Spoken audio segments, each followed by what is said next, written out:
Bonjour Samar, Bonjour. merci de m'avoir accueilli chez toi. C'est rien, avec plaisir. Comment ça va? Ça va. Enfant, quel métier rêvais-tu de faire? Alors quand j'étais très très jeune, vraiment Mhm. très très jeune, je voulais devenir danseuse. Mais pas danseuse comme on le dit en français. C'est vraiment le mot, chez nous on dit la kassa. Mhm. Moi pour moi c'était ça, parce que voilà, j'adorais danser, pour moi ça représentait la joie. Les gens ils adorent danser d'habitude. Mhm. Et c'est très drôle parce que j'ai une anecdote où je suis allée avec ma mère à son travail, au bureau, et il y avait le grand boss, le DG. Ma Mhm. mère travaillait pour lui.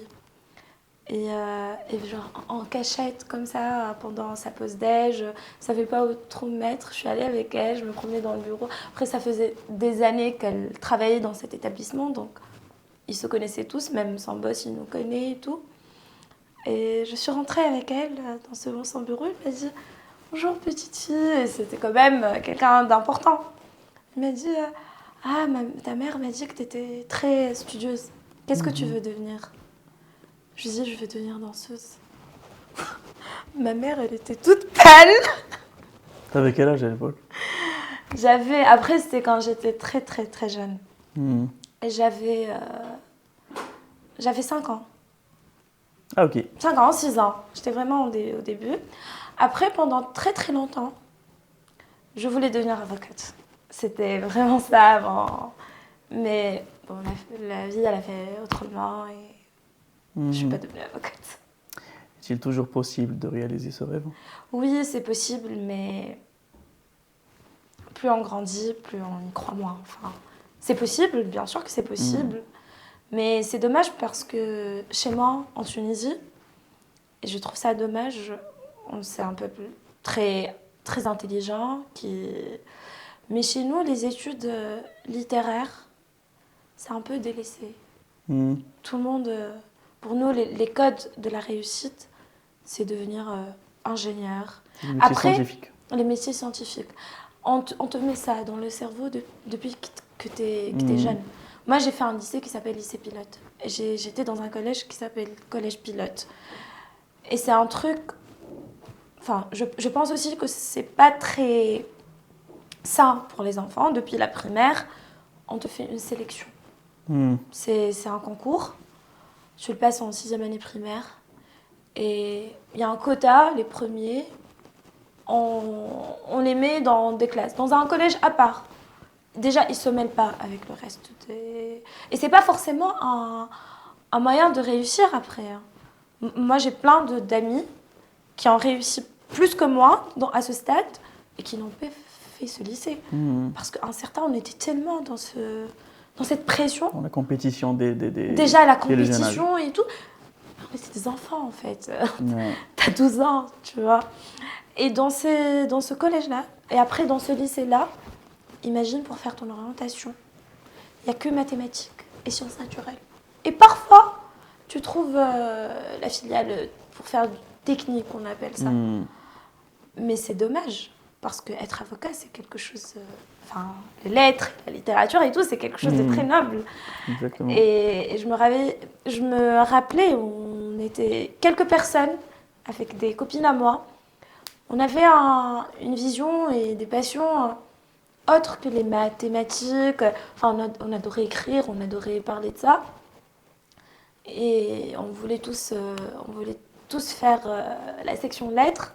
Et je me rappelle, j'ai une amie, d'ailleurs, je suis très fière d'elle parce qu'elle, elle a osé sortir de ce lycée juste pour aller faire lettres dans un autre lycée. Et après, quand tu as ton bac, déjà, tu dis ah, je suis bac lettres. C'est en mode what? T'as Mhm. pas réussi? Ah, tu veux pas devenir médecin? Tu veux pas devenir ingénieur? Pour nous, c'est ingénieur, médecin.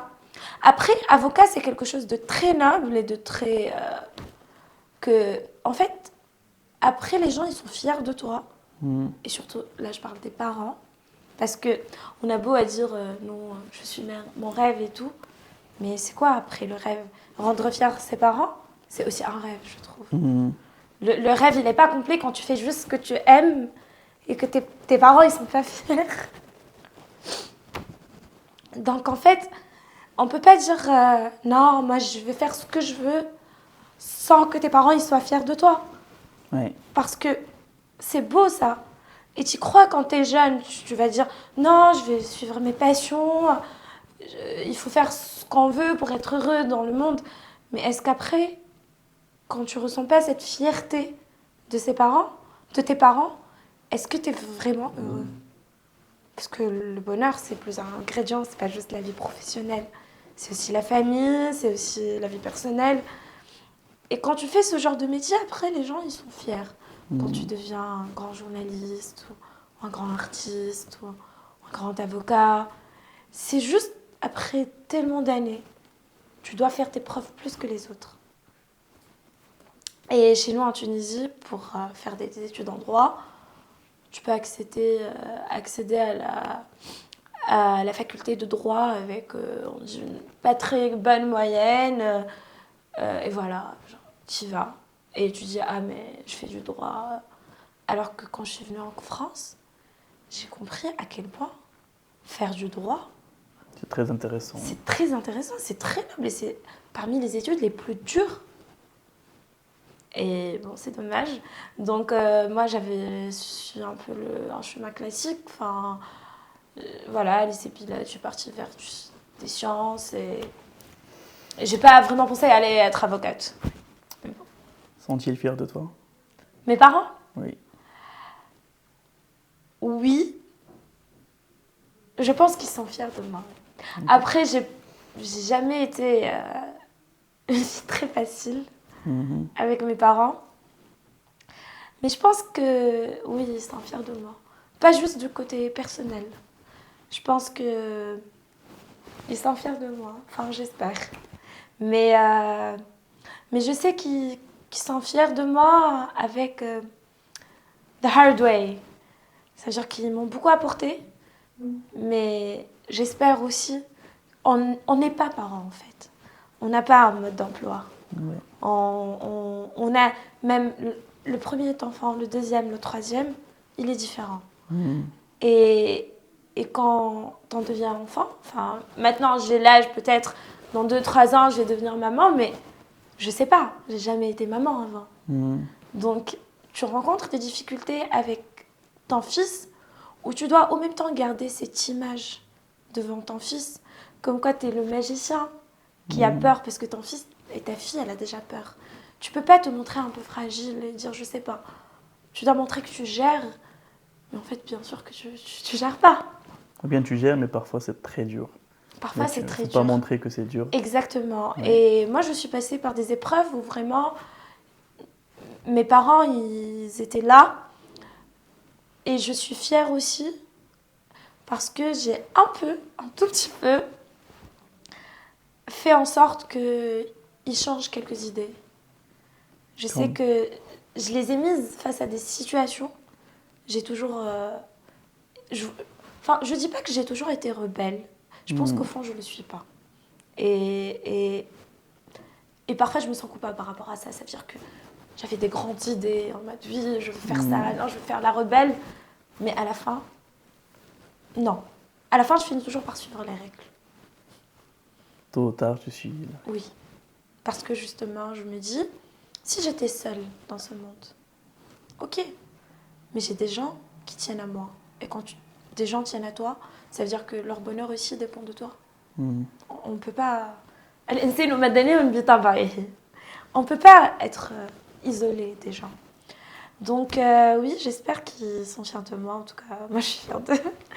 Et oui, moi, j'oublierai jamais mon père et surtout ma mère aussi. C'est mes idoles dans la vie. Et, euh, et je me rappelle, j'ai eu une discussion avec mon père où ils m'ont dit, on est fiers de toi en fait. Tu as changé des choses En eux. en nous. Et je le vois comment il se comporte avec mon petit frère. Je le vois. Mhm. Je vois qu'il y a des choses que mon grand frère et moi, Qu'est-ce qui a changé entre la façon comment ils t'ont éduqué La façon comment il éduque. Ils sont devenus... Après, ils n'étaient pas stricts, mes parents. Non. Moi, mon père, on est très amis avec mon père. Mon père et moi, enfin, on a un peu les mêmes idées. Depuis toute jeune, enfin, je regarde les infos avec mon père, période de la Révolution. Je discutais de ces sujets-là avec mon père. Ma mère, c'est un peu... Et c'est beau parce qu'ils font l'équilibre, en fait. Et c'est beau déjà parce qu'ils sont très amoureux, ils l'ont toujours été, mais ils ont des personnalités très différentes. Mon père, il est très calme, il est très peace. Il s'énerve pas. Ma mère, c'est le feu. Du coup, j'imagine que toi, tu ressembles plus à ta maman que ton père. Non, pas forcément. Dans des situations où...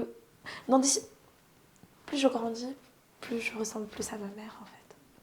Parce qu'avant, je me disputais beaucoup avec ma mère. Je disais, oui, tu cries beaucoup, tu fais beaucoup la gueule.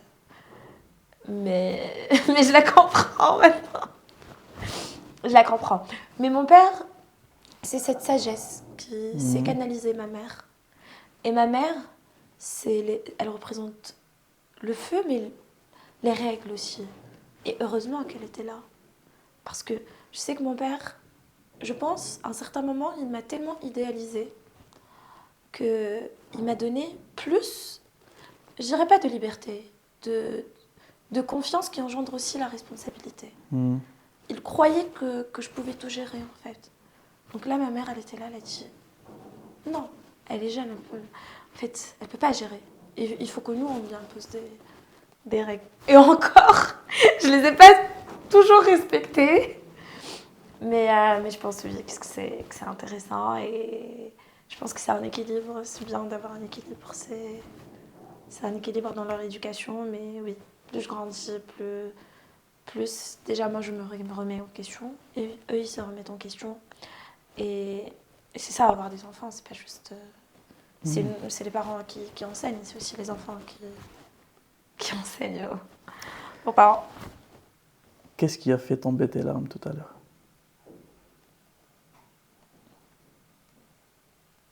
Bah, mes parents me manquent. C'est quand la dernière fois que tu les as vus? Ça date, parce qu'en fait, ça fait un an, parce que je n'ai pas pu rentrer cet été, parce que je commençais un nouveau CDI, et j'avais la procédure de changement de statut en cours. Et comme tu sais, quand t'en fais le changement de statut d'étudiant à... Et encore, j'avais trouvé mon CDI depuis un an, enfin depuis janvier 2023, mais la procédure, elle prenait plusieurs mois. Et quand je venais d'avoir mon titre de séjour en plein été, je pouvais pas partir parce que j'avais pas des comptes de congé, que j'étais en période d'essai. Voilà. Donc, chaque fois, ça reportait. Après, j'ai changé de boîte aussi. Donc, nouvelle boîte. Du coup, ça a fait que tu n'as pas pu voir tes Ça parents fait que pendant j'avais un an. pas le temps. Là, j'espère, je vais rentrer très, très, très bientôt. Mais oui, ça me manque. Et puis, j'ai une relation très intense avec mes parents. Donc. Qu'est-ce que tu vas faire? C'est quoi la première chose que tu vas faire dès que tu vas voir tes parents?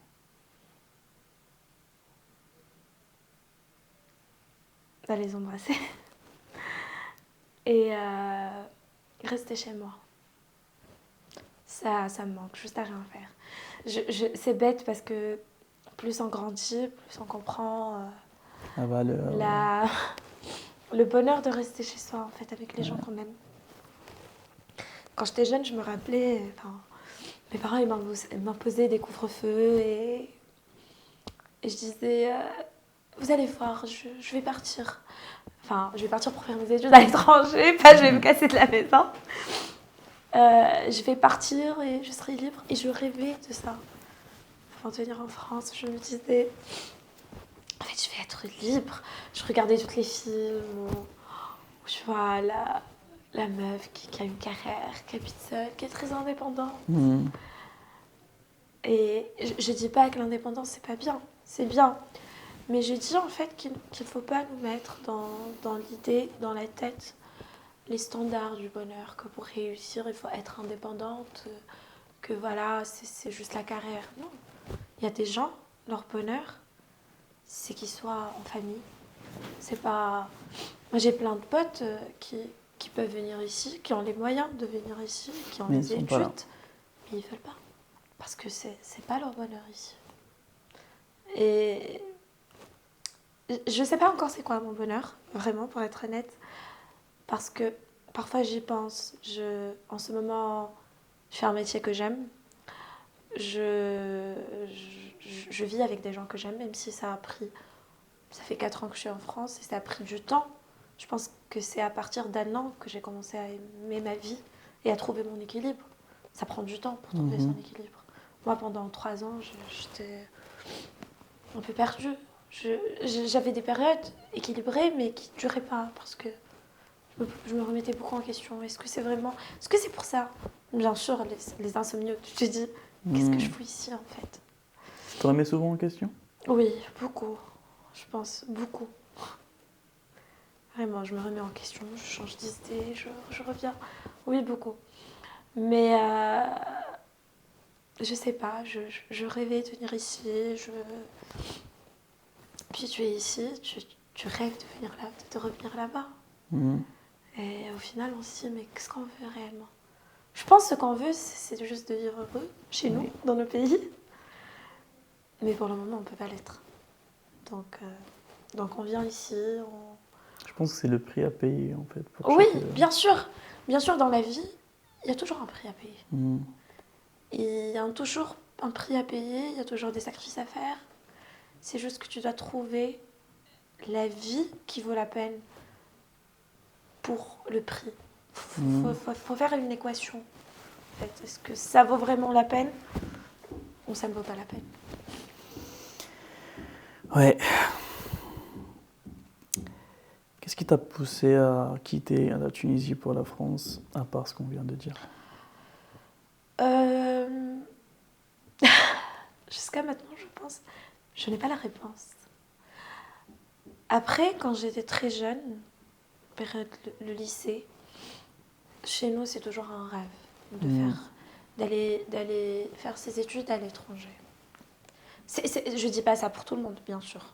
En tout cas, moi et quelques amis qui m'entouraient, ou la famille, les personnes de mon âge, de ma génération.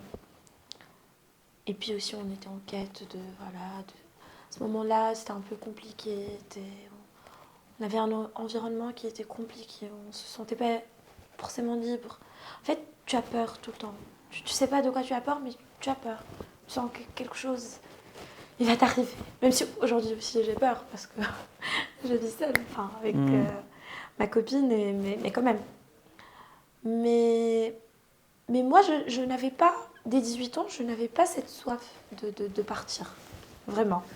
Contrairement à tous mes amis. Je voulais rester en Tunisie, je le voulais. Après, ça marchait très bien à ce moment-là avec moi. Je faisais une bonne école, pas forcément vraiment les études que j'aime, mais ça se rapprochait. Je faisais des activités que j'aime, j'ai fait beaucoup de rencontres, on parlait d'un métier que j'aimais aussi. Et j'étais très bien. Jusqu'au jour où... Je ne sais pas comment j'ai postulé pour aller en France, parce que j'étais en 3e année licence. Et tout le monde postule systématiquement. Si jamais je suis acceptée.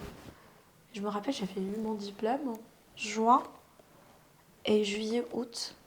Ça, c'est beau quand tu vis avec tes parents. Il y a cette insouciance où tu te dis, au final, ça va. Tu sais, j'étais en août. J'ai eu mon diplôme depuis 3 mois. Je me suis encore inscrite à aucun master. Je ne savais pas quelle école je... Et j'étais heureuse parce que je sais que mes parents sont là déjà. Et je sais qu'au final, je finirai par trouver, voilà. Ici, tu te perds 2 jours. T'as pas le temps de te perdre, en fait. Ouais. Et du coup, j'avais postulé. J'ai même pas pensé. J'ai commencé après fin d'été à envisager quelques écoles en Tunisie, quelques masters. Jusqu'au jour où j'étais dehors, à la plage, et j'ai reçu un mail. Tu as accepté à cette faculté. En fait, je me suis même pas posée pour réfléchir, est-ce que j'ai envie d'y aller ou non? Tout de suite, j'ai appelé mes parents et on a commencé les démarches. C'était quoi ton sentiment quand t'as lu le Au mail? début, il y avait Il y avait l'euphorie, pour pas te mentir, c'est un peu classique et cliché, mais bien sûr qu'il y avait l'euphorie. Puis il y a eu la peur de l'inconnu, la peur. Surtout que je suis venue pour faire des études au début qui n'étaient pas évidentes. Comme je te l'ai dit en arrière, moi, tous mes amis, et même aujourd'hui, quand je les vois, ils sont presque tous convertis. Même ceux qui étaient dans mon école, ils ont fini par aller dans des métiers techniques. Est-ce que tu faisais quoi avant? Moi, j'ai fait du commerce, je me suis spécialisée en marketing. Et tous mes potes, quand ils sont venus, ils ont gardé le côté marketing, mais c'est système d'information. Voilà, les métiers un peu techniques. Moi, je suis venue, j'ai refait une licence en lettres. Ok. Et j'ai menti. J'ai caché un peu la vérité à mes parents. Je leur ai dit, je vais faire du commerce international. Et parce que moi, j'allais faire des lettres, mes lettres étrangères, et j'avais 2-3 matières de anglais d'affaires, en anglais et tout ça. Mais toutes mes autres matières, elles étaient civilisation et culture, machin. Et mon père, il a découvert quand j'ai eu, c'est bon, mon bulletin de notes et tout. Et là, il voit les matières. Il me dit, en fait, t'as un diplôme en lettres, en fait. Mais il était fier de moi. Je lui ai raconté mes cours. Il me dit, j'étais contente au début. Je me suis dit, en fait, je rêvais de faire des études de lettres en Tunisie. Tu n'avais pas la possibilité. Et je suis en France et je fais des études de lettres dans un grand amphi. La fac, c'est un musée. C'est un musée, Et je regardais et je me disais, alhamdoulilah, vraiment. Alors que je ne l'ai jamais vraiment dit avant parce que je prenais les choses pour acquises. Mais oui, il y avait l'euphorie, la peur, ici la perdition un peu, mais aussi beaucoup d'insouciance. Beaucoup d'insouciance, c'est que voilà, tu vis comme ça. 2 semaines avant mon départ, quelles 2 semaines? 3 jours avant mon départ, je faisais un stage de cinéma, j'étais en tournage. Et je fais un stage avant que je parte en 2 jours. J'ai même pas été payée. Je suis partie, j'ai même pas été payée parce que je suis partie. Et mes parents me disent, mais pourquoi tu fais ça? Tu vas en France. Et donc c'était, je voulais tout faire, voilà. Mais il y avait beaucoup d'insouciance en fait. Je voulais pas penser. Voilà, j'y vais, je vais être libre, je vais être... Jusqu'à l'instant, tu n'as pas la réponse à la question pourquoi tu es là. Si, maintenant j'ai la réponse. Je te parle de 4 ans en arrière. Je suis là déjà pour essayer, en tout cas, de construire mes rêves. Je te mens si je te dis que je suis en train de vivre mes rêves. Mais je pense que plus je grandis, plus j'apprends que dans la vie, pour faire les choses qu'on aime, on doit faire les choses qu'on n'aime pas. Tu peux pas te réveiller et faire les choses que tu aimes. Tu peux pas. Ok. Comment tu vas arriver à pouvoir faire des choses? Tu dois te réveiller le matin tôt, tu dois bosser des boulots que tu n'aimes pas pour pouvoir investir dans quelque chose que tu aimes. Tu dois pas juste venir et faire le truc que tu aimes. Après, il y a des gens qui ont plus de chance que d'autres, qui ont plus de talent aussi que d'autres. Moi, j'estime pas que je suis très talentueuse dans les domaines que j'aime, mais j'essaye. Je me dis, je suis jeune, j'essaye. Aujourd'hui, c'est pas que je réalise mon rêve, mais je suis en paix. Je suis vraiment très en paix. Et c'est un chemin où j'ai dû ne pas être en paix pour arriver à cette paix. Donc, tu ne pouvais pas avoir cette paix en Tunisie? C'est une paix différente. En Tunisie, bien sûr que j'avais la paix. La vérité, je dormais chaque soir dans mon lit, dans ma chambre. Bien sûr que tu dors bien, que tu es en paix. Mais tu sais aussi que cette paix-là, elle ne va pas durer. Tu ne peux pas rester chez tes parents toute ta vie, en fait. Tu ne peux pas rester que tes parents... Voilà, tu ne peux pas dépendre de tes parents toute ta vie, en fait. Donc, J'avais cette paix, mais je l'avais pas comme j'ai dit tout à l'heure. J'en reviens toujours à l'idée où il y a ce prix à payer pour venir. Donc aujourd'hui, je suis en paix parce que je me réveille. Déjà en ce moment, je me réveille très tôt et je suis quelqu'un qui dort beaucoup. Et je me réveille à 6h, 7h, je vais travailler, j'ai quelque chose que j'aime, je rencontre des personnes très intéressantes. Je rentre, je fais toujours mes passions ici, mais il manque quelque chose, bien sûr, à la famille. Mais oui, si c'était à refaire, bien sûr que je le refais. Il n'y a pas... Tu ne te poses pas la question parfois, est-ce que ça vaut le coup? Bien sûr que je me pose cette question tous les jours. Et moi, j'avais beaucoup de personnes dans mon entourage qui m'ont dit pourquoi tu es partie. Parce que ça, par exemple, j'ai eu un peu de chance. Quand j'étais jeune et dès mon plus jeune âge, je t'ai dit, je travaillais en parallèle.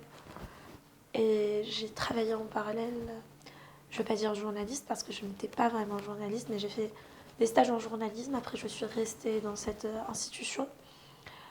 Et j'étais heureuse. Mais j'ai dit, je pourrais toujours revenir, en fait. J'ai envie de me nourrir plus. Même si, pas forcément, je vais réussir. Je réussissais mieux quand j'étais en Tunisie. Mais ça restera toujours chez moi. J'ai toujours les côtes. J'ai toujours les... C'est chez moi, en fait. C'est ta zone de confort. Oui. Et c'est chez moi. C'est... Donc, je pourrais toujours revenir. Je sais que je serai toujours la bienvenue là-bas. Qu'est-ce qui te manque chez toi? Quand je dis chez toi, c'est la Tunisie, à part tes parents. La bouffe. Mais bon, on cuisine pas mal ici. Qu'est-ce qui me manque chez moi? L'humour des gens. On est un peuple très drôle. Vraiment. C'est l'humour. C'est le fait que, on le sait tous, on est un pays qui n'a pas vraiment les moyens. On est tous la situation économique, ça fait pas plaisir, mais on rigole tout le temps. On fait beaucoup de blagues, beaucoup. C'est vraiment vaut mieux en rire qu'en pleurer. Même quand t'as tous les problèmes de la terre, tu rigoles. Ça me manque. Ça me manque les gens qui rigolent. Ça me manque cette joie que je vois dans la rue. Les visages qui sourient. Alors, je ne suis pas du tout de celles ou ceux qui disent ici en France, les gens ils sont snobs. Pas du tout. Non. Ok, c'est juste pas le même caractère, mais non. Les gens sont peut-être un peu réservés ici. Réservés, oui, et bien sûr, ils ont raison d'être réservés. Et évidemment, le monde, pourquoi ils il ont fait raison? peur en ce moment, bien sûr. Et pourquoi en Tunisie, ils ne sont pas réservés? Peut-être, c'est très, très, très personnel. Peut-être qu'en Tunisie, on est un petit pays, on se connaît un peu tous. Tu te sens en confiance. Tout le monde se connaît, en fait. Même, et de toutes les catégories, hein. De toutes les catégories, de tous les niveaux intellectuels, tout le monde presque se connaît. Donc c'est familier. T'as pas... Même si ça fait peur, bien sûr, il y a toujours des problèmes, mais t'as pas très peur. Ici, personne ne connaît vraiment personne. Si tu peux passer des années, tu connais pas tes voisins. Tu connais pas... Et je dis pas que c'est mal. Non, le monde il fait peur en ce moment quand tu allumes les infos. Moi je regarde plus la télé. Ça me fait mal au cœur. Le monde il fait peur. Je comprends les gens qui sont réservés. Qu'est-ce qui te fait mal au cœur quand tu regardes la télé? Tout. Je sais pas, les infos, ce qui se passe dans le monde, ça... C'est déprimant. J'ai pas envie d'en parler plus, mais c'est déprimant. Et ils ont raison ici, les gens, d'avoir peur. Moi aussi, j'ai peur. quand je me promenais dans la rue toute seule, quand je prends les métros, les transports. Mais pourquoi je n'aime pas cette idée que les gens, ils disent tout le temps, non, ici c'est froid, c'est snob. Moi j'adore sourire aux gens dans la rue, vraiment. Ça me fait plaisir. Hmm. Et à chaque fois que je sors de chez moi, que je suis dans la rue, que je vais au métro, que je vais au taf, et je souris à des gens. Franchement, je n'ai jamais eu une personne qui ne m'a pas souri en retour. Vraiment. Peut-être que c'est pas eux qui font le pas, mais quand je Mais dis le eux, retour, il est toujours réciproque, il est toujours bien sûr, positif. c'est toujours réciproque. Hmm. C'est peu importe d'où tu viens. Je, moi, heureusement, je ne dis pas que les autres personnes ils n'ont pas eu ces situations, mais c'est pas la même chose qu'en Tunisie, bien sûr. Hmm. Mais je n'ai pas eu ces problèmes. Mais oui, c'est la chaleur qui me manque en Tunisie. Et je pense que c'est pas parce que c'est la Tunisie. Je pense que même toi, ça te manque ça au Maroc. Ouais. Je pense que c'est juste sortir de chez soi. Oui.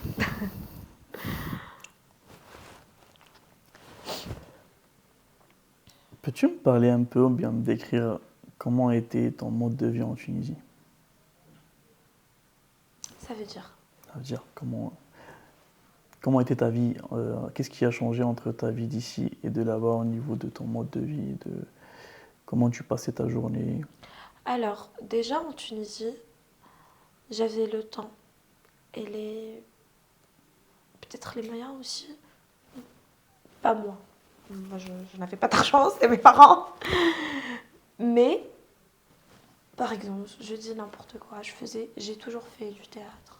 Jamais pensé de ma vie à comment je vais payer mes cours de théâtre. Hmm. Ici, je suis venue, j'ai trouvé les prix. Je dis, est-ce que c'est nécessaire de faire ça? Après, j'ai continué, j'en ai fait un an. J'ai dû vraiment postuler pour aller dans des troupes que je paye pas, pour voilà, intégrer des créations. Voilà, donc. Mais, en Tunisie, je savais que c'était mon père qui allait me raccompagner. Je savais que j'avais le temps et le confort et l'espace pour faire ce que j'aime. Pour faire ce que j'aime, tout simplement. Et par contre, je travaillais beaucoup. J'ai commencé à travailler dès l'âge de 18 ans, 19 ans. 10 ans. Comme j'ai dit, je travaillais à la radio, donc j'y allais après les cours, j'y allais tout le week-end. Et j'étais pas. J'étais très dans mon esprit, j'aimais les rencontres, les amis, la fête et tout. Oui, c'était quelque chose que j'aime. Mais c'était pas quelque chose que je faisais, je sortais presque pas. Après, c'était un peu. Mon cerveau, il me racontait des choses que voilà, non, je devais rentrer en à mon avenir, donc. Après, c'est venu en retard, ici. Mais quand j'étais en Tunisie, oui, j'avais l'école, je faisais du théâtre, je travaillais dans la radio. Parfois, je sortais. Mais j'avais une vie plus organisée qu'ici, vraiment. Hmm. Parce que j'avais des gens qui m'aident pour organiser ma vie. J'avais des gens qui me poussaient aussi pour cette vie-là. Ici, tu viens, tu rentres dans un appart vide et tu dis, ok, par quoi je vais commencer? Ouais. Comment je vais m'organiser? Moi, Moi, en Tunisie, quand j'ai commencé les cours de théâtre, mon père, il était contre. Et je me rappelle, j'ai passé 2 jours à pleurer. Et ma mère, elle m'a emmenée en cachette et elle m'a payé le trimestre en cachette. Et elle m'a dit, je vais parler à ton père. J'attendais que ça chaque semaine. Ici, je suis venue en France. Tellement le quotidien, il m'a bouffé toute cette énergie. Que j'ai fait, la première année, j'ai fait 3 mois de théâtre et j'avais payé toute l'année. Puis j'ai arrêté. Je ne pouvais pas aller, je n'avais pas l'énergie. J'étais en alternance, je travaillais, je bossais, j'avais les examens, je faisais 1h30 de trajet, je rentrais chez moi à 19h. Aucune envie. Aucune. Et c'est là où j'ai commencé à me poser des questions. je me suis dit, mais en fait, je suis venue ici pour poursuivre des rêves. Que finalement, Plus j'avance, plus je suis en train de m'éloigner de ces rêves. Heureusement, je me rattrape toujours. hmm, Et ça, je pense que c'est pas grave. C'est peut-être pas la personne que j'aurais imaginé que je serais à 27 ans, aujourd'hui. Mais ce que j'aime chez moi, et il n'y a pas beaucoup de choses que j'aime chez moi déjà, c'est vraiment cette, dont on parlait, cette remise en question. D'où parfois je me perds et c'est la perdition de la vie, des amis, voilà. Et après, je me dis, non, hmm. non. Est-ce que c'est vraiment la personne que... Est-ce que tu es venue pour ça? Ton rêve d'enfance d'être danseuse est parti où? Non, après ça, c'était un petit rêve d'enfant. C'est pas toujours mon rêve. Après, j'adore la danse et j'ai beaucoup, beaucoup d'estime pour les personnes qui font ça. Mais ce n'est plus vraiment mon rêve et je n'ai pas continué là-dessus. Après, c'est vraiment... Moi, je t'ai dit, c'était mon rêve quand j'étais enfant. Hein. Quand les gens ils étaient enfants, ils voulaient devenir Batman, Superman, voilà. Donc, astronaute, voilà. Ouais, c'était danseuse. Ok. Donc, J'ai remarqué en fait au début, tu m'as parlé d'un stage de cinéma que tu as fait. Et ici, tu as fait des cours de théâtre et tout. T'es pas plutôt passionné par le monde du cinéma, par Si, alors... acting? Si, en vrai, moi, depuis toute jeune, j'ai fait du théâtre. Et c'était par accident. C'était un accident très beau. Parce que j'étais, comme j'ai dit, j'étais au collège pilote et on devait choisir une matière optionnelle. Et moi, je pensais qu'aux notes à ce moment-là. Enfin, je devais avoir de bonnes notes. Parce qu'au lycée pilote, t'as 16, t'es parmi le dernier, surtout au collège. Donc, je suis partie et je me suis inscrite en musique. J'ai rien compris. Vraiment. Il y avait tout le monde, on était en première année collège, donc les gens, on avait entre 12 ans et 13 ans. Et c'est des personnes qui ont fait des cours, des jeunes et tout, donc je vois les trucs de musique, je ne comprenais rien. Je suis rentrée en pleurant. Il y avait ou dessin ou théâtre. Dessin, je ne sais pas dessiner. En fait, j'ai dit, j'ai aucun talent. Et je me suis inscrite en cours de théâtre parce que je me suis dit, c'est ce que mon cerveau me racontait, il ne faut pas du talent, il faut juste y aller. Voilà. Tu sors sur scène, tu fais quelques blagues et j'avais une prof, c'est elle qui m'a fait aimer le théâtre, même si elle était méchante avec moi la première année parce que moi j'étais insupportable. Donc je rigolais, je prenais pas les cours au sérieux, on étudiait l'histoire du théâtre. Et elle a convoqué ma mère, elle m'a dit mais en fait ta fille, elle se fout de nous quoi. Enfin, elle est pas sérieuse du tout. Et moi cette prof, et j'ai commencé à aimer. Et cette prof, elle a construit une troupe dans le collège, des personnes qui étaient douées. Et je les voyais partir dans des hôpitaux, dans des trucs, représenter cette pièce. Et j'étais jalouse, vraiment, parce que je voulais vivre ça avec eux. Mais après avoir été l'élève très insupportable, je ne pouvais pas aller à cette prof et lui dire j'ai envie de faire ça. Donc, sans le montrer, j'ai commencé à être plus sérieuse en cours. Et elle a vu ça, j'étais enfant, et elle était très intelligente, elle a vu ça, et ça le faisait rire. Et à la fin de l'année, elle m'a dit l'année prochaine, tu viens avec nous dans le club. Et ça a commencé là. J'ai fait les clubs, après j'ai continué. Après j'ai arrêté un peu, après je continuais, mais j'ai jamais arrêté. Juste depuis des années. Et c'est le théâtre aussi. J'ai fait des cours dans un très très beau établissement en Tunisie, qui est un peu un lieu de vie de théâtre. Et donc quand j'étais là-bas, je rencontrais aussi. Et c'est ça aussi de faire ses passions, c'est parce que si tu rencontres des personnes qui sont aussi passionnées que toi. Donc j'ai rencontré des personnes, des profs et tout ça. Et moi j'étais en école de commerce, donc j'ai commencé un peu à organiser dans le monde associatif des événements culturels. Et je faisais appel à mes amis, artistes que je connaissais dans ce lieu-là.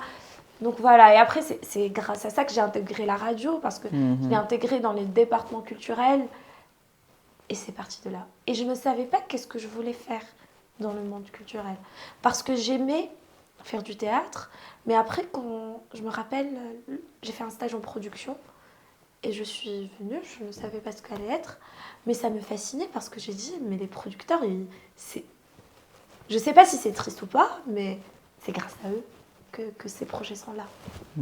C'est eux qui produisent, c'est eux qui rendent possible, qui donnent les moyens aux artistes. Et donc je me suis dit, oui, je veux faire ça. Puis je suis venue ici. J'ai continué dans mes études de commerce. Je me suis éloignée quelques années pour faire de la communication. Mais après, je suis revenue et je travaille toujours dans le secteur culturel. Et j'ai touché un peu à tout, vraiment. Donc oui, bien sûr que c'est là où je veux travailler. Même si mes parents, comme j'ai dit, ils étaient contre. Mais ils n'étaient pas contre par conviction. Ils adorent Te l'art. protéger. Mais ils avaient peur. Je suis venue en France. Chaque année, tu dois faire la queue à la préfecture pour avoir un CDI. Je suis venue en plein Covid. Le monde culturel, il est mort à ce moment-là. Mais je continuais. Je m'éloignais, je revenais, je m'éloignais, je revenais. Et si je suis contente de quelque chose, c'est qu'après toutes ces années, depuis 9 ans, 10 ans, aujourd'hui, je me réveille chaque matin pour travailler sur... En tout cas, je ne travaille pas dans un établissement culturel, mais je travaille sur des projets culturels. Et je suis très contente de ça. Même si je suis moins payée que les autres personnes qui font des métiers techniques. Et moi, tu fais quelque chose qui te passionne. Je fais quelque chose qui me plaît et j'ai su faire ce mélange d'avoir le CDI stable, le fameux CDI pour avoir les papiers et de rendre mes parents fiers. Ces parents qui étaient contre le fait que je vais dans ce domaine et qui aujourd'hui, en fait, ils n'étaient pas contre. Ils attendaient juste que je sois assez mature pour pas aller dans ce domaine par fascination. Parce qu'aujourd'hui, les jeunes, ils veulent tous être des acteurs, voilà. Pas pour le fond du métier, mais pour les conséquences après. Pour la lumière. Voilà. La lumière, là. Et mes parents, ils m'ont pas pris au sérieux au début, parce qu'ils me disent non, tu veux cette vie-là parce que tu veux cette vie-là. Mais aujourd'hui, quand ils me voient travailler sur ça, mon père, chaque jour, il me dit, je suis très content que tu fasses ça. Ça te rend heureuse. Mais tu fais ça avec toute la responsabilité qui va derrière. Maintenant, c'est à toi d'assumer tout.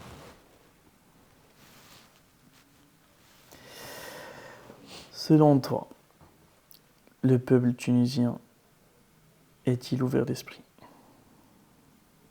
Oui et non. Oui, ça veut dire qu'on adore dire qu'on est un peuple très ouvert et on est ouvert sur plusieurs thématiques. On est un peuple où aujourd'hui la femme elle peut se marier avec un étranger sans que ça soit interdit par la loi et sans qu'il se convertisse. Il peut bien sûr toujours se convertir, mais c'est pas une obligation. On est un peuple, voilà, on donne des libertés, mais aussi on est un peuple. Je trouve, c'est vraiment mon avis de quelques personnes que j'ai pu voir. Je ne dis pas que c'est le peuple tunisien, je suis personne pour juger ni le peuple tunisien, ni le peuple français d'ailleurs, ni aucun peuple. Je dis en fait que on a en nous, c'est pas une fermeture d'esprit, non, mais peut-être qu'on comprend parfois l'ouverture d'esprit d'une autre manière. Croire que l'ouverture d'esprit, c'est juste être libre. Je dis un exemple très simple. Pour nous, l'ouverture d'esprit, c'est peut-être que la fille, elle peut sortir en mini-jupe et porter ce qu'elle veut. Bien sûr. Moi, je suis fière que je suis... Après, c'est pas que quand je sors, je risque de pas me faire harceler, parce que dans tous les pays, je t'ai harcelée quand tu sors comme ça. Vraiment. Dans quelques quartiers. Mais, ils prennent pas, c'est juste one side du truc. Parce qu'aujourd'hui aussi, une fille qui est voilée ou même un peu trop voilée, le voile, voilà, pas le niqab, mais je comprends rien en ça. Je sais qu'il y a des gens qui disent pour des des trucs de sécurité et tout, je les comprends. Mais chose que je comprends pas, c'est que, en fait, quand on est ouvert, chaque femme, elle porte ce qu'elle veut. Mhm. Tu peux pas être ouvert et, et être contre une femme qui a décidé de se cacher. Mhm. Tu peux pas. Donc, j'adore, c'est même dans mes amis, de voir ces amis qui disent ah non, mais la Tunisie, on est très ouvert. Oui, on est un peu ouvert. Mais on juge beaucoup. Et je pense que c'est ça le manque d'ouverture qu'on a. Mhm. C'est qu'on n'essaye pas. Voilà, on continue à peut-être un peu trop juger. Et l'ouverture, c'est permettre à toute personne d'être ce qu'elle est en fait. Et nous, on n'est pas à ce stade de permettre à chaque personne d'être ce qu'elle est. À un certain moment en Tunisie, on interdisait aux femmes. C'était la période où on était très contents. Juste après Bourguiba, on était très contents de la situation de la femme et tout. Et c'est beau. Et je le vois quand je rencontre plusieurs autres personnes de plusieurs autres nationalités. Pas forcément arabes ou Mhm. maghrébins. Mais je sens cette force que, en tant que femme que j'ai, aussi parce que j'ai été élevée par une mère très forte, et je suis fière de ça. Mais aussi, je suis un peu mitigée. J'ai pas la réponse. Mais je suis mitigée aussi quand je vois des personnes juger les gens. Ah, mais non, elle regarde, c'est moche son truc, pourquoi elle se cache. C'est pas de l'ouverture, ça. L'ouverture, l'opposé de l'ouverture, c'est le jugement, pour moi. J'avais interviewé une Tunisienne, elle m'a dit que les Tunisiens et le Maghreb en général, il y a le fait qu'on juge l'apparence. Bien sûr. Bien sûr. Beaucoup. Beaucoup. Et d'après toi, en fait, c'est...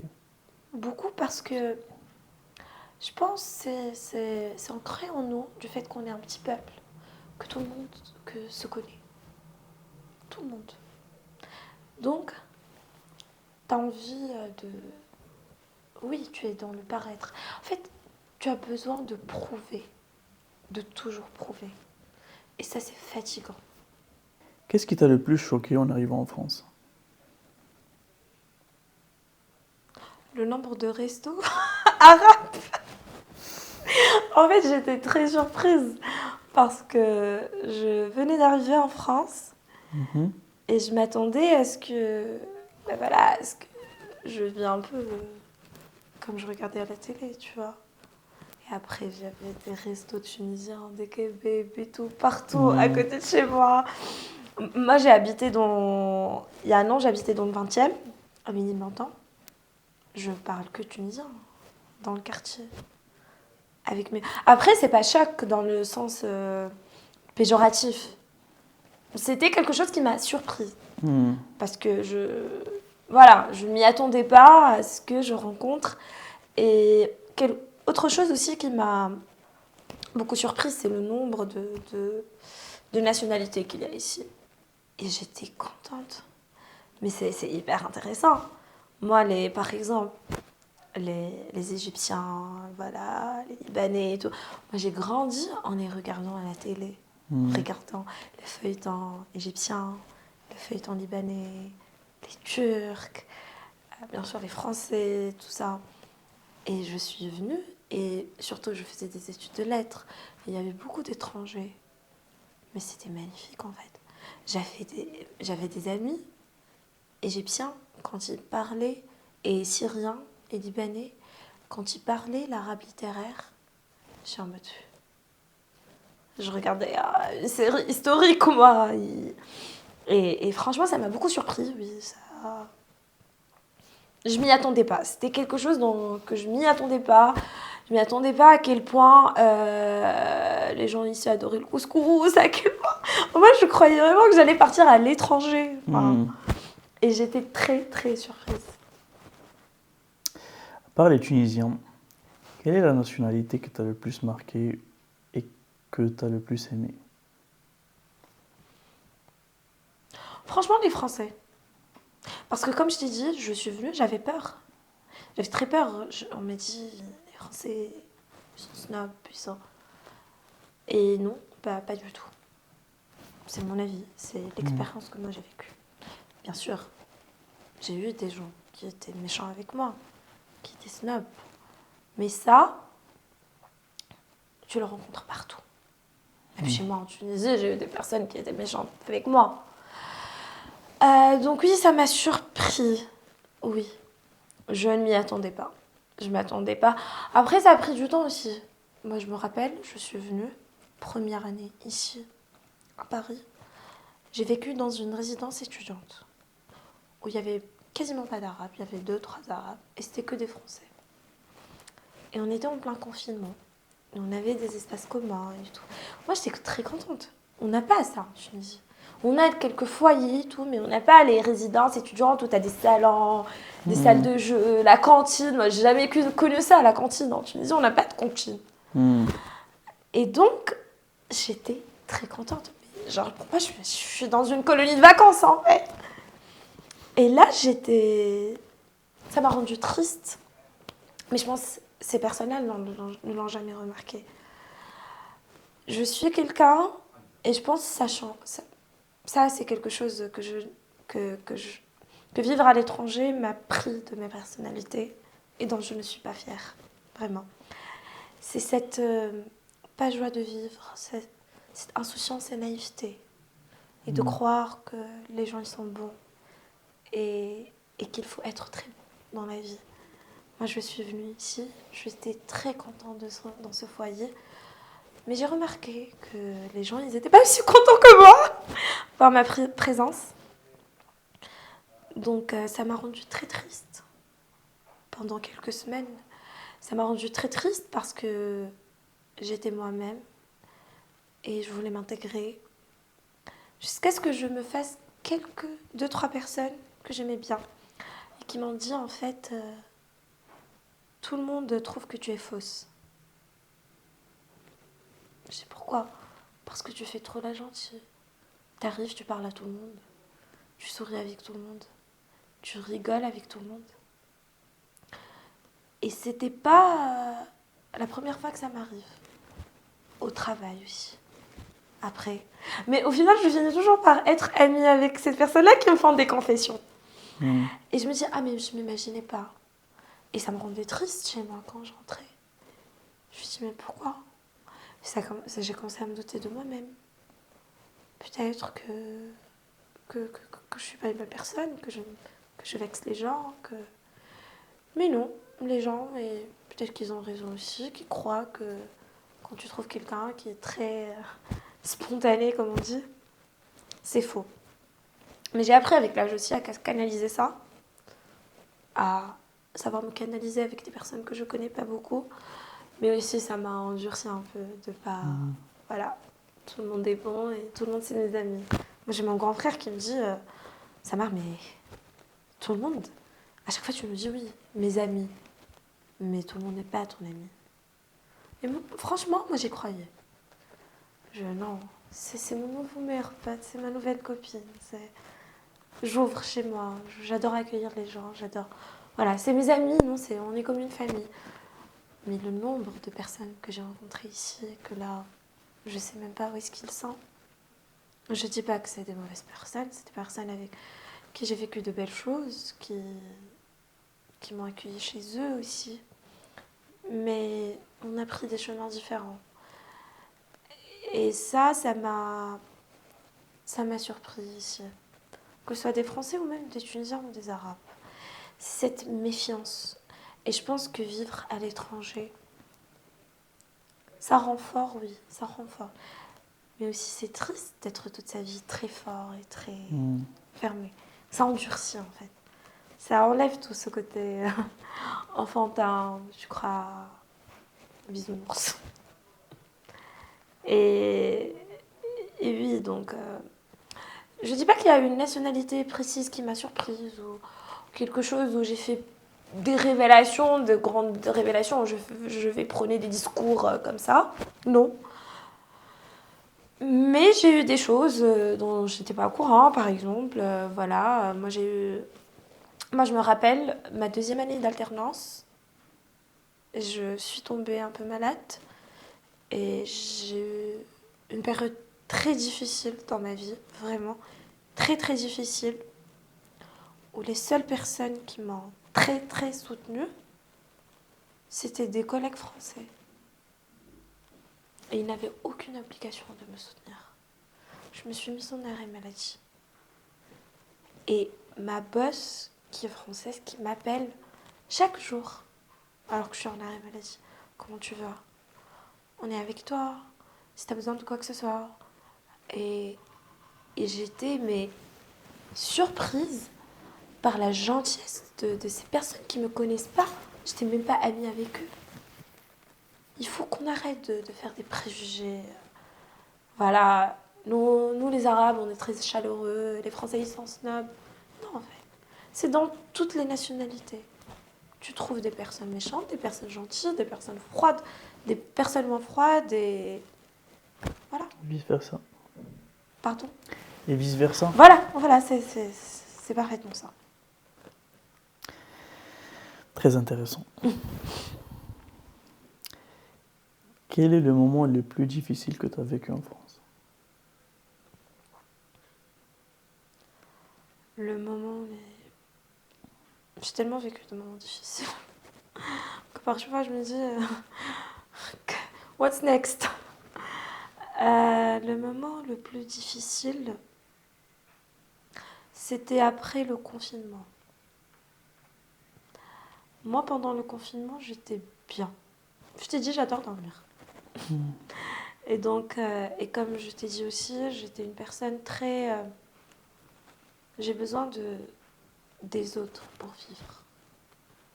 Vraiment, j'ai besoin de nouer des connexions avec les gens, même qui ne durent pas. C'est pas grave. J'ai besoin de garder ça en moi. Et pendant le confinement, je croyais que j'étais bien. J'habitais dans un studio. Après, ça va, dans un 24 mètres carrés, c'était très bien pour moi. Correct. Et j'étais en full télétravail pendant le confinement et tous les cours à distance. Et je ne me suis pas sortie de chez moi pendant 2 mois. C'était le deuxième confinement en plus. Je sortais que pour faire quelques courses. Et encore. C'est vraiment ce moment où tu t'enfermes. Mais tu n'oses pas le dire. Au début, moi c'est ce que je dis toujours, par exemple, à ma meilleure amie en écologue et à mes autres meilleures amies, à mon entourage. Quand je râle beaucoup, ça ne veut pas forcément dire que je suis mal. C'est quand la personne, elle s'enferme et qu'elle se tait d'un coup, qu'elle est mal. C'est pour cela aussi que c'est très important d'être avec sa famille ou entouré. Si dans cette vie, on a seulement une ou deux personnes qui nous comprennent très très bien et qui savent quand est-ce qu'on est faible, c'est déjà magnifique. Moi, à ce moment-là, j'avais mon frère qui aussi il était au confinement, il avait une petite fille et tout, donc on se voyait pas beaucoup pendant le confinement. Et j'avais aussi, ma meilleure amie, une cousine aussi qui elle aussi, elle vivait dans... On essayait de se voir un peu. Et comme j'ai dit, je suis une personne qui est et qui voulait aussi montrer que j'étais toujours bien, toujours heureuse, toujours en train de rigoler, en train de rire. Et à ce moment-là, je me rappelle, il y a eu l'ouverture. Ils ont annoncé que les cafés, les restos, les bars, les cinémas, tout ouvrait. Et je me rappelle ce week-end-là, t'avais tout le monde qui était dehors. Tout le monde. Les cafés à Paris, il faisait beau. Et moi, j'étais chez moi, regardais de la fenêtre à 16h.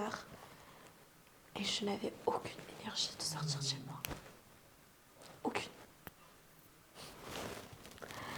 Et je me dis, mais en fait, qu'est-ce qui se passe? J'ai pas de problème. J'avais toujours mon travail. Qu'est-ce qui se passe? Pourquoi je suis triste? Et pas de raison que je le sois. Et plus j'étais comme ça, plus je n'arrivais pas à communiquer avec les gens que j'aime. Donc j'ai aussi fait du mal un peu aux gens que j'aime.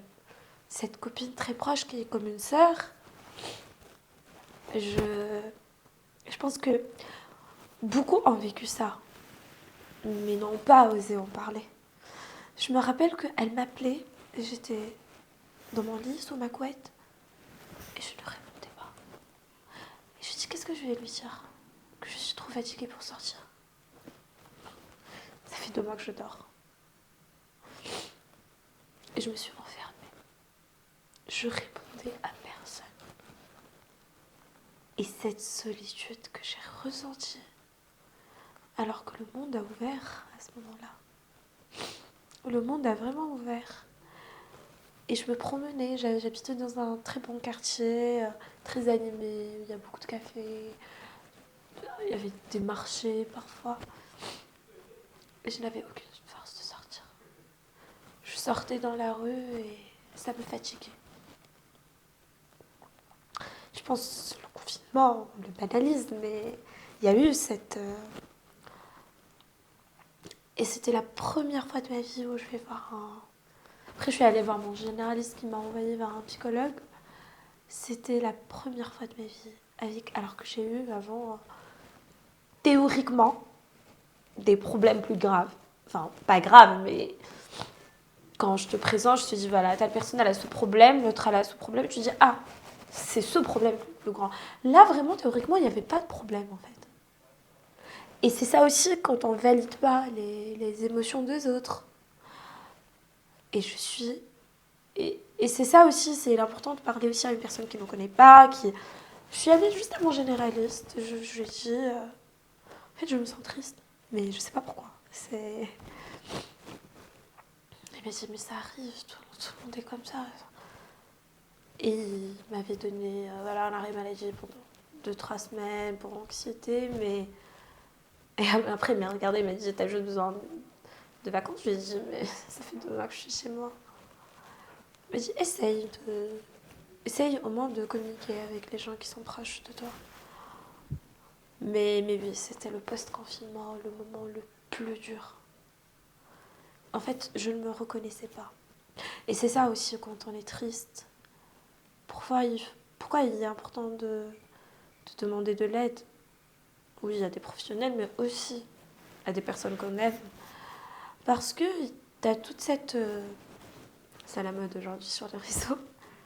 Et tout le monde qui te disent non mais pourquoi tu es triste? Ta vie elle est très bien, vas-y sors, fais des choses que t'aimes, fais tes passions, fais du sport, Oui, ça aide tout ça, bien sûr. Mais ça aide, mais il faut commencer à le faire pour que ça t'aide. Et quand tu es pas bien, tu n'as pas l'énergie d'aller faire ces choses-là. Tu ne peux pas te réveiller pour aller faire ces choses-là. Donc quand tu te montres de l'aide à te professionnels, en fait, eux, ce qu'ils font, pas te donner une potion magique pour aller bien. Ils vont juste... Si c'était comme ça aurait été magnifique. On n'aurait pas des personnes tristes ou malades. Ça, c'est... L'aide, c'est vraiment avoir ce boost pour revenir, pour se remettre, pour faire justement. Moi, c'était à cette période-là où j'ai arrêté le théâtre, j'ai arrêté de voir mes amis, j'ai arrêté tout ce qui me rendait heureuse et tout ce que, quand j'étais en Tunisie, je me disais, je veux partir à l'étranger pour pouvoir faire tout ça. Je peux sortir quand je veux, je peux me déplacer comme je veux. Parce que dans nos pays, pour faire un trajet, c'est quand t'as pas de voiture, sinon un taxi qui te coûte une blinde. Ici, tous les moyens sont là pour que tu sortes, pour que tu vas au cinéma, pour que tu te balades. Il y a des parcs, il y a tout en fait. T'as simplement arrêté de vivre. Pardon? T'as simplement arrêté de vivre. C'est ça. Je faisais pas ces choses qui me rendaient heureuse. Donc c'est normal que si j'arrête de faire ces choses-là, je ne suis plus heureuse. Parce que je n'avais pas de l'énergie ni l'envie de les faire. Après, c'était passager. Donc... Pourquoi dans cette période-là, t'as pas essayé de consulter un psy? Je t'ai dit, je vais consulter un psy après. Ah, t'as consulté un psy après? Oui. Et t'as dit quoi? Je me rappelle, ma psy m'a regardée, elle m'a dit décris ce que tu ressens en un mot. Mhm.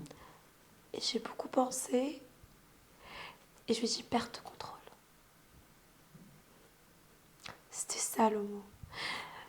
Mais aussi cette période difficile, c'est le fait de parler et de dire je suis bien, je suis pas bien. Et je vois un psy. Les gens, ah ok, elle est pas vraiment bien. Dans le lâcher prise et dans cette perte de contrôle et cette perdition, et parfois dans les moments les plus sombres aussi. C'est des moments difficiles, c'est des moments sombres. Mais il y a aussi un côté positif. C'est que tu te lâches. T'acceptes que tu vas mal. Et tu te lâches. Mhm. Moi, à certains moments, je voulais tellement aller bien, pas montrer que, voilà, non, je contrôle. Je contrôle. Je suis là. Mes parents, ils ont beaucoup investi pour que je fasse mes études, pour que, voilà, je vais pas faire la gâtée en appelant, oui, je vais mal, il y a plus grave dans la vie. Et moi-même, je ne validais pas le fait que j'étais mal. Je me sentais coupable d'aller pas bien. Je me disais, mais j'ai tout ce qu'il me faut pour être bien. Pourquoi j'irais pas bien? Donc oui, j'ai consulté et j'ai dit à ma psy, perte de contrôle. Je lui ai dit, je ne contrôle rien. Ma vie, je suis spectatrice, voilà. Je vais avec le courant et elle m'a dit, c'est pas bien, c'est pas mal. Vas-y, vis. Enfin, et autorise-toi à perdre ce contrôle. Donc après ça s'est arrangé, après plusieurs mois. J'ai pu aussi en parler, que ça à mes proches, que ce soit mais je pense que c'est pas dramatique parce que c'est une période que le monde entier a vécu en fait. Mhm. C'est juste que personne n'osait parler. Les gens n'y parlent pas de ça. D'ailleurs, je sais pas pourquoi. Mais personne n'osait parler. Et quand est-ce que les gens ils te parlent de ça? Quand ils te voient toi parler de ça. Ouais. En fait, c'est une génération. On a traversé beaucoup de choses. Mais bon. Est-ce que tu trouves que tu es bien intégré dans la société française? Oui et non. Oui et non, parce que aujourd'hui j'ai un travail, je suis entourée de 80% de Français. Je fais du théâtre avec des Français. Quand je sors, je discute avec des Français. Moi, je discute avec tout le monde. Vraiment, quand je sors à l'épicerie, au Carrefour, aux policiers, hein, l'autre fois je me suis tapé 30 minutes de discussion avec les agents de police, mais je ne suis pas à ce point intégrée parce que c'est aussi cette zone de confort qui me retient. Aujourd'hui, la majorité de mes amis restent des Tunisiens. Je mange tunisien, je fais avec des... C'est peut-être pas mal, hein. C'est pas un signe de non-intégration, Mhm.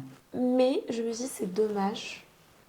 Même quand je vais au cinéma, je regarde beaucoup de films tunisiens, la télé c'est tunisien. C'est bien parce qu'on cherche ces choses. On essaye de construire un petit chez soi, de décorer notre vie avec des choses qu'on vit de Tunisie. C'est bien de s'adapter, de Mais c'est bien t'intégrer, aussi de, mais de, de faire d'autres rencontres, surtout quand on est dans un pays où il y a beaucoup de nationalités. Donc, c'est un point sur lequel je devrais plus travailler. Mais après, c'est sortir de sa zone de confort. Ce que je dis pas que c'est génial. Alors, moi, je déteste les discours. Faut sortir de sa zone de confort. C'est une zone de confort. Je suis confortable. Pourquoi sortir? Mais moi, ça me stresse ces gens qui genre, ils viennent à une personne, ils lui disent non, tu dois sortir de ta zone. Mais si lui, il a pas envie, laisse-le tranquille.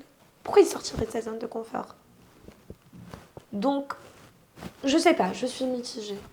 Je sais que je devrais faire plus, m'intégrer plus. C'est c'est toujours ce tiraillement dans tous les domaines, entre le cerveau et le cœur, en fait. C'est toujours comme ça. Vie pro, vie perso, intégration en société. Tu as ton cerveau et des idées qui te disent il faut sortir de cette zone, il faut se faire d'autres rencontres, il faut échanger, il faut s'ouvrir l'esprit parce que... Mais tu as ce petit cœur qui te dit l'odeur de la Tunisie. Donc, oui. Mais je sais que je vais travailler là-dessus. As-tu déjà vécu du racisme en France? Du racisme en France. Je ne sais pas si c'est vraiment du racisme. Alors, moi, comment dire ça, mais même quand je parle, comme j'ai dit, je n'aime pas généraliser les choses. Personne ne détient la vérité, à moins que ça soit un philosophe. Et encore, c'est des analyses qu'ils donnent, c'est pas des vérités. Donc je n'aime pas parler comme ça, oui, il y a du racisme en France. Moi, à titre personnel, je n'ai pas beaucoup vécu. J'ai vécu ce genre de racisme un peu caché, mais c'était pas du racisme, c'était peut-être aussi moi la jalousie pour mon pays.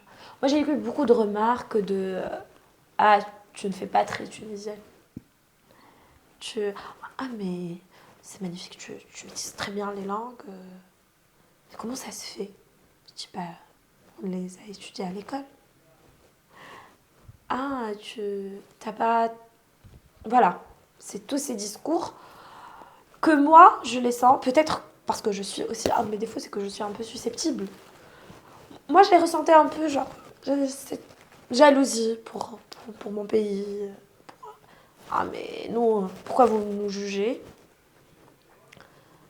Donc, je n'ai pas racisme, vraiment, où je me suis faite insulter dans la rue. J'ai un peu senti ça quand je viens d'arriver et que j'ai les personnes au téléphone pour chercher un appart, où ils me disent oui, c'est dispo, parce qu'il y avait une période où... alors, j'ai passé une période presque SDF. Quand je dis SDF, ça veut dire que je me réveille le matin, je vais au taf, j'emmène quelques vêtements et je ne sais pas chez quel ami je vais dormir. Je suis sortie de mon appart et c'est une galère ici de trouver un appart. Donc, je suis dans les annonces, sur les annonces, et je rafraîchis. Il y avait des annonces qui venaient de tomber. Ça faisait même pas 2-3 secondes. Et j'appelle, oui, c'est dispo. On va dans ton dossier. T'as le passeport écrit en arabe. T'as tous les trucs qui sont écrits en arabe. Et ciao. Plus de réponse. Donc, oui, ça m'a... Je ne sais pas si c'était du racisme. Peut-être que... Je dirais pas que j'aurais fait pareil, mais j'aime pas... Voilà, nous aussi en Tunisie, on est racistes. Et je le dis. C'est peut-être dans la nature de l'être humain, en fait. D'être raciste? Pas raciste, mais de toujours faire plus de confiance Qu'est-ce qui te fait dire que dans... à quelque chose de familier. C'est pour ça que je veux pas dire que s'il a vu ça veut dire que je suis raciste. Peut-être qu'il se dit, elle est étudiante, elle est étrangère, elle n'a pas de personne, d'adresse fiscale ici et tout. Peut-être qu'il pense à son loyer. Et c'est son droit, en fait, c'est son appart. C'est pas les apparts de l'État. Si ça aurait été l'appart de l'État, ok. Mais il y a un jugement derrière. Mais il y a un jugement. Mais c'est son appartement. Il en fait ce qu'il veut. Donc moi, je vais pas appeler, lui dire, ah oui, t'es raciste et tout. Aujourd'hui, si j'ai pas envie de faire rentrer quelqu'un de chez moi, je ne fais pas rentrer. Ça aussi, c'est quelque chose que j'ai appris avec le temps et les années. C'est que le fait que moi, je juge quelqu'un, de dire, ah, il est raciste, c'est aussi du jugement envers moi. Moi aussi, je juge. Donc, tu es un peu raciste. Non, je ne suis pas raciste. Alors, je ne suis pas raciste. Qu'est-ce qui te fait dire qu'en Tunisie, il y a du racisme? En Tunisie, on n'aime pas ce qui est très différent de nous. On est comme ça, on rigole entre nous, voilà. On n'aime pas trop la différence, ça nous. On aime nos petites zones de confort. On grandit dans des familles qui nous ont toujours chuchoté. Donc, si tu débarques demain avec un Français, tes parents, comment réagir?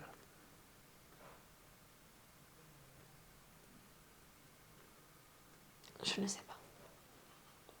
Je sais que j'ai eu cette discussion avec mon père qui m'a dit, moi je préfère Hmm. un Tunisien parce que j'ai envie de passer le reste de ma vie avec, avec voilà, j'ai envie que mes petits-enfants ils s'apprennent de la culture tunisienne, qu'ils parlent tunisien. Mon père, c'est quelqu'un de très joyeux. La maison, elle est toujours ouverte. Il adore les gens, il adore chanter, il adore rigoler, il adore ça, il adore voilà, les gens. Il me dit, moi, plus tard, bon, il m'aime beaucoup. Il rêve, je pense, qu'un jour, je ramène un mari. Donc, il m'a dit, oui, j'ai envie genre, de rester, manger, parler, tout ça avec mon gendre. C'est ça ce qu'on dit. Il m'a dit, donc, je préfère que ça un Tunisien. Après, je lui ai posé la question parce que si, avec les années, il a vu que si j'ai eu des périodes dures, que j'ai traversé des périodes dures, que il a vu que, en fait, tout ce qu'il veut, c'est sa fille qu'elle soit heureuse. Vraiment. Je sais qu'au fond, c'est ce qu'ils veulent. Donc moi, j'en ai un peu parlé. Il m'a dit, si tu es heureuse, ok, je ne vais pas t'interdire ça. Elle est un peu... Après, ce n'est pas arrivé encore. Je n'ai pas eu de... Tu verras la vraie réaction quand ça arrive. Voilà, je n'ai pas eu vraiment de relation ou d'histoire ou de quelque chose qui a failli se concrétiser avec un Français. Donc je n'ai pas eu encore la réaction. Mais non, je pense pas. Comme j'ai dit, ça commence de plus en plus à évoluer. En plus, le fait que c'est devenu légal par la loi, ça apporte un peu de... Voilà, moi je sais que je regarde mes parents, je leur dis, mais même la loi a pas interdit ça. Ouais. C'est quelque chose qui te met en confiance. Si tu avais la possibilité de changer 3 choses dans le système tunisien, tu aurais changé quoi? C'est d'investir plus dans l'éducation et la culture. Vraiment, c'est les enfants. Moi, je sais que voilà, j'ai dû... Personne n'est venu me dire, il m'a dit, ok, à part les quelques cours, à part les cours de théâtre dont je t'ai parlé au collège et encore, parce que j'étais dans un collège pilote qui, voilà, il faisait pas ça pour notre culture, c'était un peu l'image. Et on était aussi à la période de Ben Ali, c'était un collège qui a été construit par, voilà, des gens de ce secteur, donc c'était genre, ils nous mettaient tout beau, ils nous font monter sur scène pour des events. Mais aujourd'hui, on blâme les jeunes, les enfants, de leur dire oui, vous séchez les cours, vous fumez des gens devant le lycée. Mais investissez en fait. Dites-leur. Moi, jamais de ma vie, quelqu'un est venu me dire viens, viens, fais ça, fais du théâtre, fais. Non. C'est fais des maths. Fais des maths. Comme si demain, il n'y a que ça pour réussir. Donc c'est un côté aussi que surtout, c'est vraiment ce côté d'investir plus dans l'éducation et la culture. Il y a aussi créer le système un peu policier, cette peur qu'on nous met. Tu es censé être content quand tu vois un policier. C'est censé te mettre en sécurité. Aujourd'hui encore, quand tu marches le soir dans la rue, c'est malheureux, on est dans un pays où quand tu vois un policier, tu as peur. Tu as peur parce que, en fait, il peut t'arrêter pour tout et rien. Voilà. On a une loi, genre atteinte ou je sais pas quoi, qui il peut t'arrêter vraiment pour tout. Donc c'est ce côté où enlever cette peur et refaire cette confiance qu'on pourrait avoir pour quoi d'autre? L'administration. Faire la queue, ne pas digitaliser tout. On est dans un pays qui dont il y a le plus d'ingénieurs va à la défense aujourd'hui. Tous les ingénieurs, c'est des Tunisiens et des Maghrébins. On a des cerveaux, on a des gens, on ne fait que ça depuis l'enfance. Étudier les mathématiques, tu es dans un pays où tu as des capacités intellectuelles très élevées de personnes. Il y a là, aujourd'hui, des jeunes, des petits jeunes qui créent des startups, qui inventent, qui créent des applis, et ils les présentent à l'État. Non. C'est ces directeurs qui ont 60 ans, qui n'ont pas envie de prendre des risques. Laissez-nous. Aujourd'hui, pour envoyer un certificat quand tu travailles en Tunisie, tu l'envoies par fax. Tu connais le fax? Oui, ça existe toujours. Oui, tu ne peux pas envoyer de certificat par mail quand tu travailles pour une institution tunisienne. Il y a une flemme de la part de l'État Alors que pour développer les choses, oui. pour évoluer. Voilà, je te dis, on est dans notre zone de confort. Laissez-nous tranquilles. Moi-même, ma mère, elle me le dit. J'ai dit, maman, le monde... Laissez-moi, elle me dit. Laissez-moi, je suis heureuse avec ma vie, moi. Ça me dérange pas d'envoyer un certificat par fax. Moi, aujourd'hui, mes parents, quand ils prennent l'avion, ils viennent en Tunisie, ils se baladent toujours avec le dossier là, de 10 000 papiers. Ma mère, elle imprime toujours des copies de billets. Et je lui dis, mais c'est pas normal, pourquoi tu fais ça? Ben non. Et ça, bien sûr, parce qu'en Tunisie, tu vas juste pour régler un papier, ils te demandent 10 000 trucs. 10 000 trucs et qui doivent être imprimés. Et à jour. Et à jour. Donc on a toujours cette peur on va me recaler de l'aéroport, non, j'ai pas mes papiers. Elle imprime des choses dont je n'ai jamais entendu parler. Moi, je prends l'avion avec mon téléphone. Je suis là, je montre tout. Pour l'aller, après pour le retour, tu sais jamais.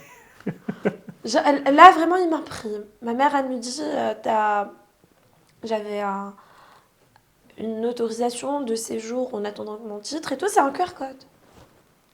Et elle m'a engueulée le matin. Comment tu n'as pas imprimé tes papiers?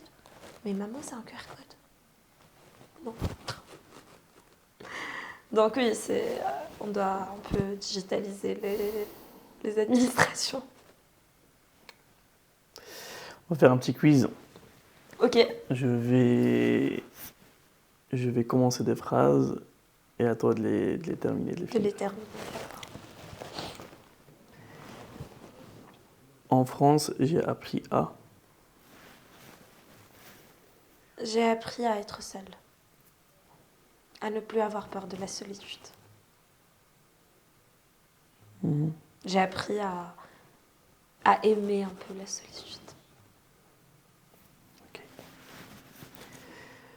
Les Français sont forts en... Les Français sont forts à construire des phrases compliquées. Moi, j'adore. J'adore comment ils peuvent te rendre une idée, toute petite idée, en discours. Oui, les Français, ils font fort à construire de belles phrases. Le monde va droit vers...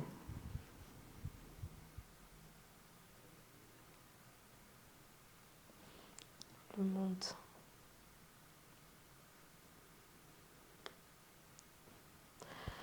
Vers la fin. La fin qui s'approche d'après toi.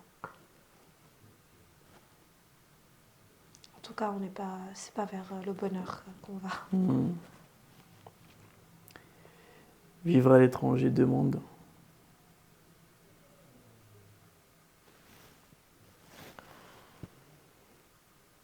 Demande beaucoup de patience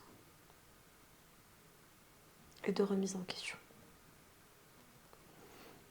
Beaucoup de patience, beaucoup. Pour les parents, je suis prête à... Tout. Sans hésitation. Tout. Vraiment. J'oublierai jamais le jour où...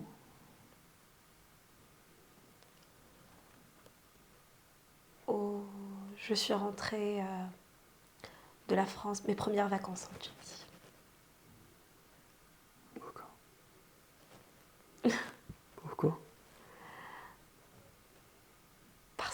retour. J'avais passé 3 mois en France et en fait, c'est à ce moment-là que tu réalises que tu as pris un choix où ta vie n'est plus la même. C'est là où tu comprends que quand tu étais chez toi, même les choix que tu apprenais, qui te conduisent vers quelque chose, mais là c'est un grand choix. Et ta vie ne sera plus la même. Tu es dans ta chambre et tu sais que c'est temporaire. Tu vas pas rester là. Tu comptes les jours. Pardon ? Tu comptes les jours à l'envers.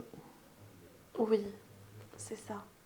Alors moi, même quand je rentre pour une semaine, il y a quelque chose que ma mère fait et que j'adore, c'est que elle me remet tous mes vêtements, comme quand je suis partie, les mêmes étages. C'est comme si c'était là. C'est comme si j'étais là. Moi, j'ai des vêtements qui datent d'années, qui sont toujours là. C'est pas je garde cette valise, non. Elle cache la valise. Je comprenais pas ça au début. Je dis, mais laisse. Mais là, c'est important. Si tu as un message à dire à tes parents devant la caméra, tu dis quoi ?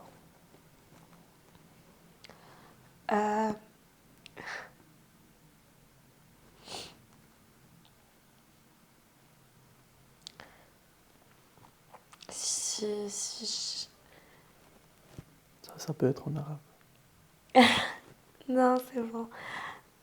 Si j'avais à choisir, je vous aurais encore choisi comme des parents. Et merci d'être fort, surtout. Moi, j'ai beaucoup appris à... Je dis pas qu'on grandisse et qu'on devienne ce que sont nos parents. Non, je ne dis pas ça. Parce qu'il y a des gens qui ne sont pas forcément la copie de leurs parents. Ça veut dire que... Je dis n'importe quoi. Si quelqu'un, voilà, il est parti dans un mauvais chemin, ça ne veut pas dire que la vie de son fils est gâchée, que cette personne-là, elle ne va pas va accomplir des choses. Pas du tout. Mais quand on est avec des parents qui sont forts, on est obligé d'être fort. Parce que c'est tout ce qu'on a connu. Donc on se projette, on se rappelle. Tu as toujours des images. Tu reviens toujours là où... de ce que tu as vu en grandissant. Donc merci. Un dernier message au monde. Au monde ?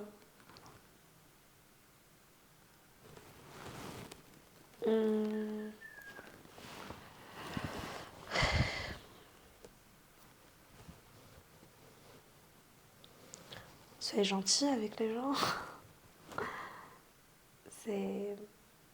En fait, c'est autorisez-vous à être gentil avec les gens. Moi, je crois vraiment que toute personne est gentille au fond. Vraiment.